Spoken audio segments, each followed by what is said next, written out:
Playing with a human life is the most cruel game of all.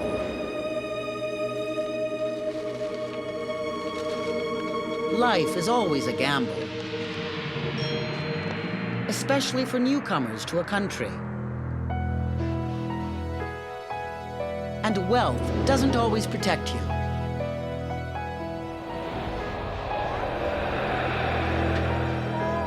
In fact, it can put you at a much greater risk.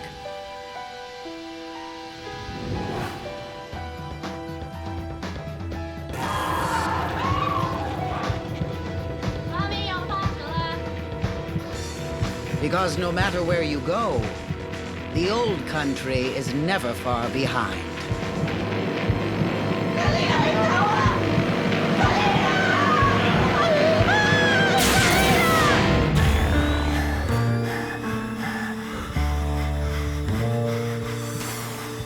In true crime, investigation and conviction may take years.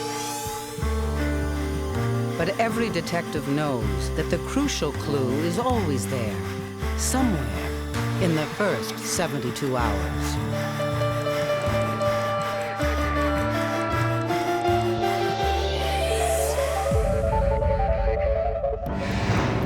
Vancouver, British Columbia, 1998.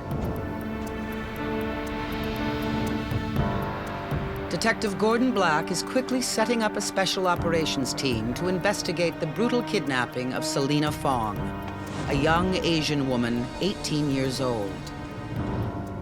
When myself and the others were brought in to this investigation, it was some 6.5 hours after the actual crime had taken place. Detective Black has no clue why the family has waited this long to call the police. He has sent 2 undercover officers to the Fong's house. Stu MacDonald will be his eyes and ears, backed up by translator Alan Lai. Selena's mother, Miki Fong, barely speaks English, so she tells her story in Cantonese. She says it all started innocently when someone rang the bell. A delivery man was at the door with a gift for Selena. But the man and 2 others forced their way into the house. She was quite frightened at that time, and she froze, basically. They physically took her upstairs to the bedroom where they bound her and removed her clothing. Mrs. Fong says that the men started to take compromising pictures, threatening to broadcast the video on the internet if she didn't obey their orders. Shortly after 4 o'clock, she heard Selena coming home from school. The kidnappers were waiting for her.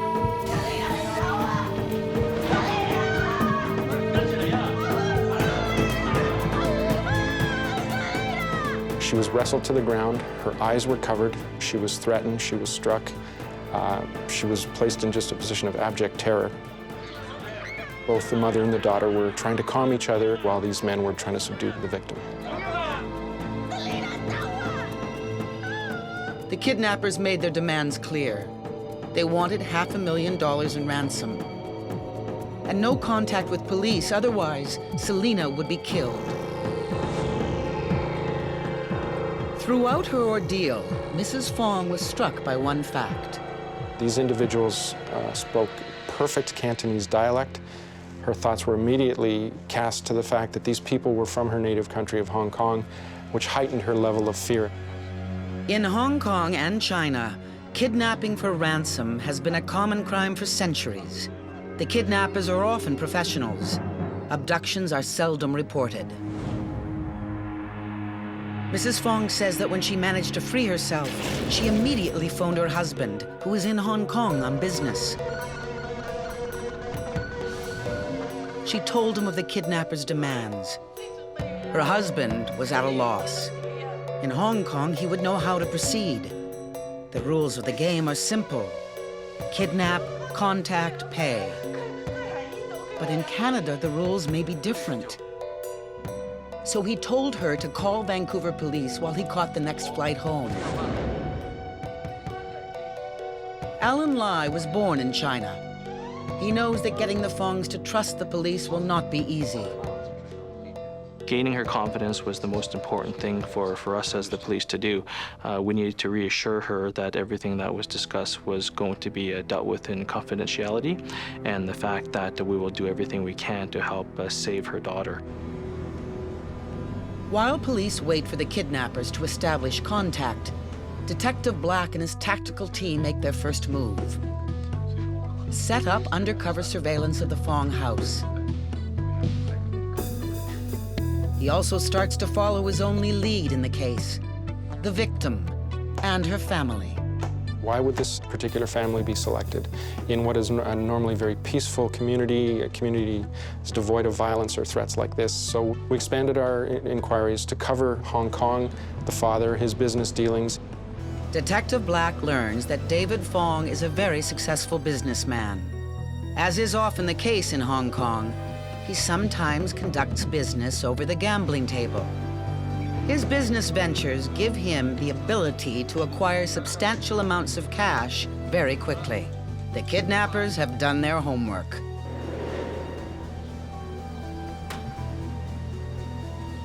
It takes David Fong over 24 hours to arrive back in Vancouver. He already has part of the kidnappers' ransom, over 100 grand in cash.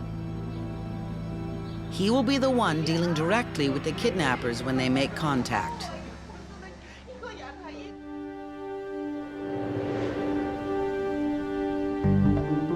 That night, Detective Black sneaks into the Fong's house and has his first meeting with David Fong. Fong must be won over to their strategy. The first phone call with the kidnappers will set the tone for the whole negotiation. We needed to alert him to what he might face on the telephone and why certain things should and shouldn't be said. Basically, what we're going to do, why we're going to do it, and what we expect will happen. This goes against David Fong's plan to pay the ransom and get his daughter back as soon as possible. But Detective Black warns him, Selena is likely to be killed if he does this. Nearly 3 days have gone by since Selena's abduction, and still no word from the kidnappers. For the Fongs, seconds pass like hours.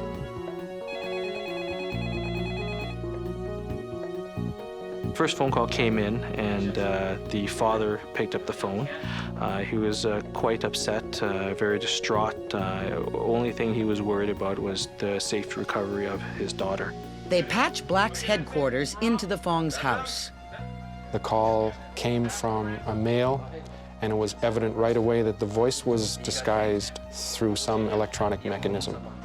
They were very direct. They weren't prepared to negotiate with the father. It was one-sided, basically telling him this is how things are going to be from here on in. The kidnappers are dictating the terms. Either David pays the $500,000 immediately, or Selena dies.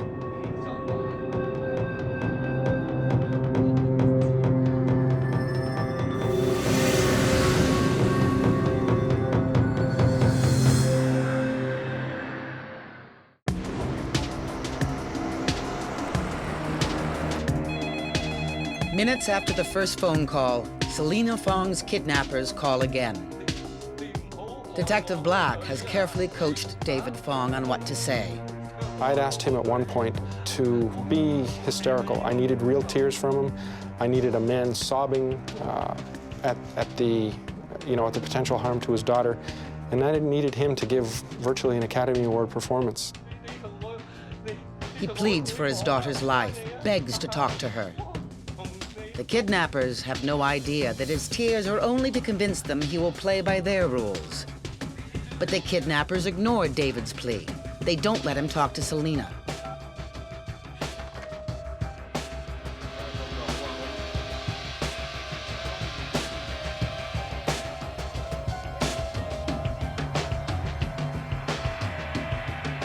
Selena's parents and the police have no idea of the ordeal she is going through.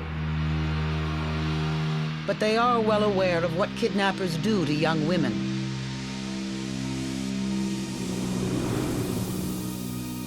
Detective Black and his team have tried to trace the two calls, but the kidnappers are pros. They keep the calls too short for police to pin down their location.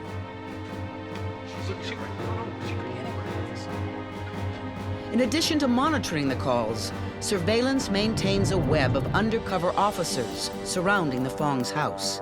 There were those that were in the observation posts around the house. There was another ring of surveillance in vehicles. And then there was teams of surveillance units that had the ability to follow somebody away from the house should a vehicle or a person show up. But surveillance reports nothing out of the ordinary.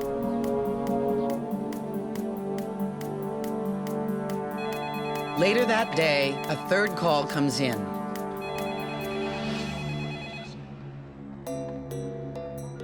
The kidnappers give David Fong his instructions.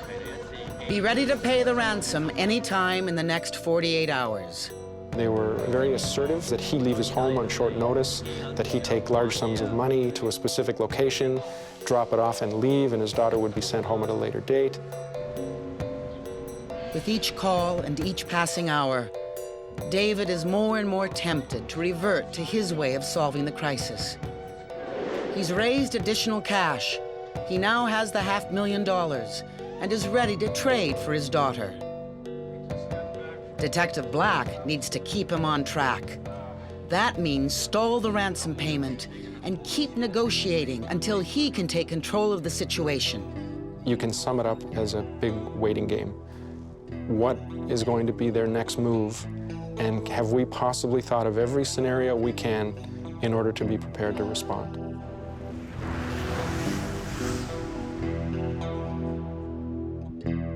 Four days after the abduction, the kidnappers call in the dead of night.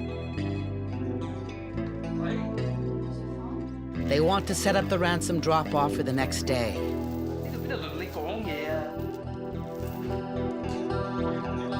But reluctantly, David follows Detective Black's tactics. He won't pay, he says, until he talks to his daughter. The tactics work.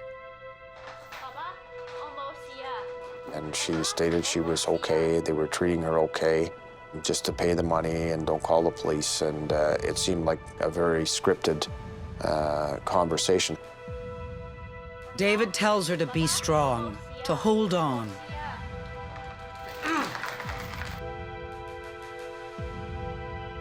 Hearing Selena's voice is a great relief for David Fong. But more than ever, he wants to forget about the whole police strategy. Moments later, the kidnappers call back.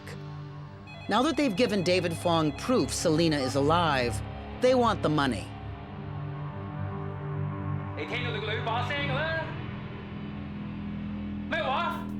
For David, it's the moment of truth. Deal with the criminals in his own way, or play it out the way police have advised. He decides to stick with Black's plan. Pleadingly, he tells the kidnappers he cannot come up with the whole ransom.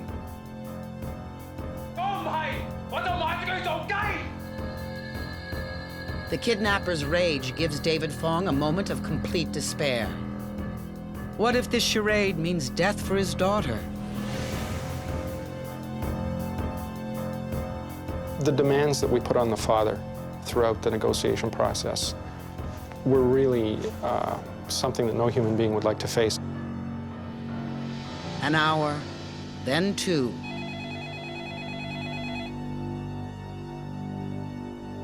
The kidnappers have agreed to lower the ransom by $100,000. Detective Black has just won another round.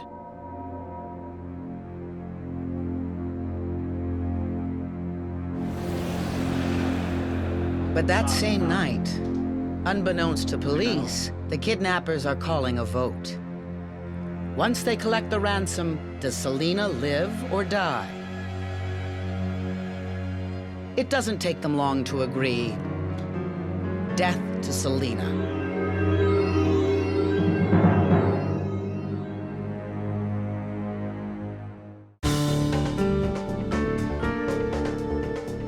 Detective Black is preparing for what he senses is the final round with the kidnappers.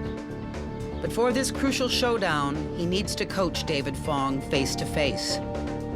The key to keeping his daughter alive will depend on how well David plays his hand. The strategy is this. On the next call, David must refuse to pay the ransom unless Selena is brought to the drop-off and is exchanged on the spot for the money. And if the kidnappers don't give in, then he must threaten to pull out. We told him, we're going to ask you to do this today, and when you do that, they're going to say it's all over, they're not going to deal with you anymore. And when they do that, they're going to phone you back within a very short time and start again as if it never happened.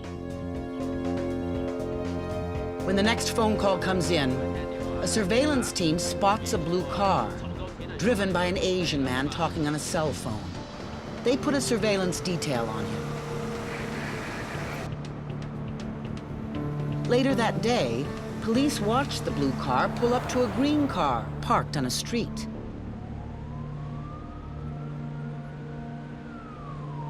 The driver of the blue car switches with the other driver, who is also Asian. Then they both drive off. Both cars are followed.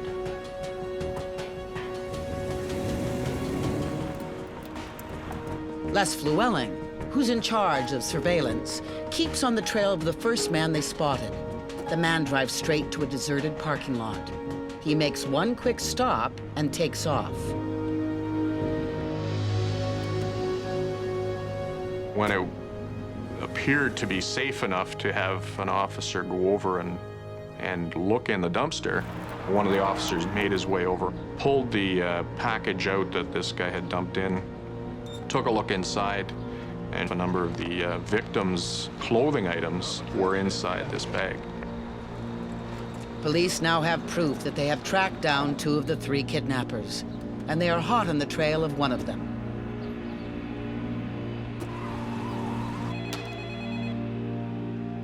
Another call comes in. David's performance on the phone has been effective.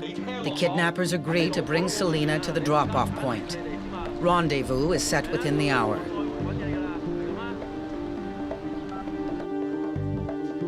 Now, police are hoping to rescue Selena. The driver of the green car leads police to a house where he meets up with the other man. The kidnappers are observed putting a big duffel bag in the trunk of one of the cars. But police can't be sure which one. Detective Black is on the move now. He's hooked up to the surveillance team and the Fong house. A call comes in to David Fong. The kidnappers put Selena on the phone.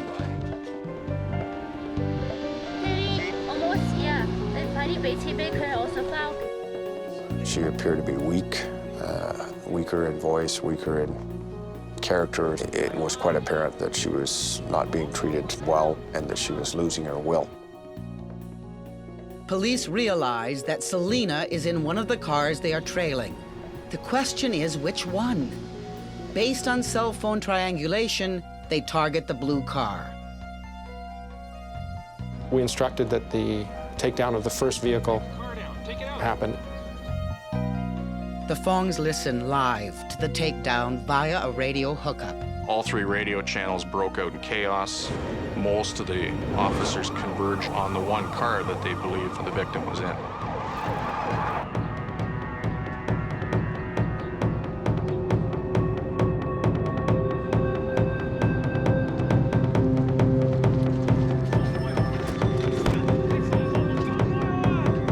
You had the girl. I said you had the girl. The victim wasn't in the vehicle.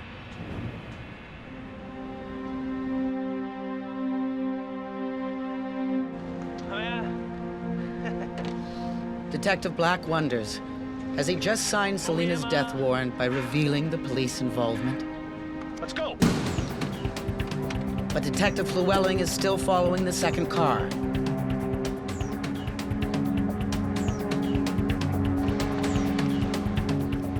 Adrenaline was pumping so hard and was screaming at him, police, you know, put your hands up, put your hands up. And I put him on the ground and I went down on top of him. And I was telling him that "You're under arrest for kidnapping. Do you understand?" And it was at that point that he said, "She's in the trunk." Llewellyn's partner sees a duffel bag, but it's not moving.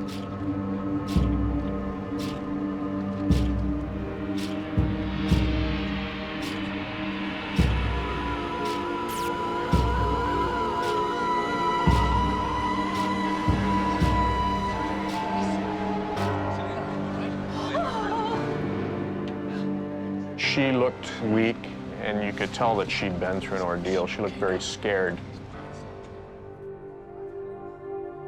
But when I approached her and said, "I'm a police officer, everything's okay," you could see the relief in her face that it was finally over.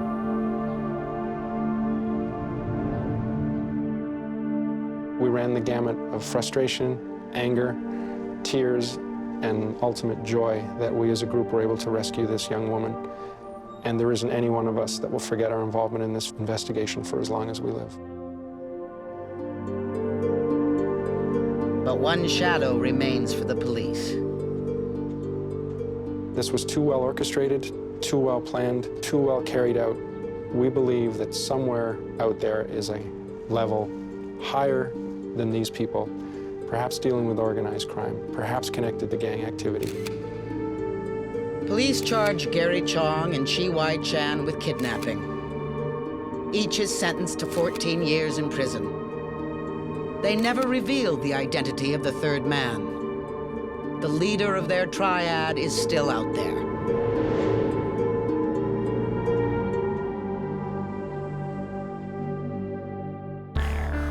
The stories on 72 Hours are true. The detectives and forensic scientists are the ones who actually worked on the case. The names of the victims are fictitious. The names of the convicted are real.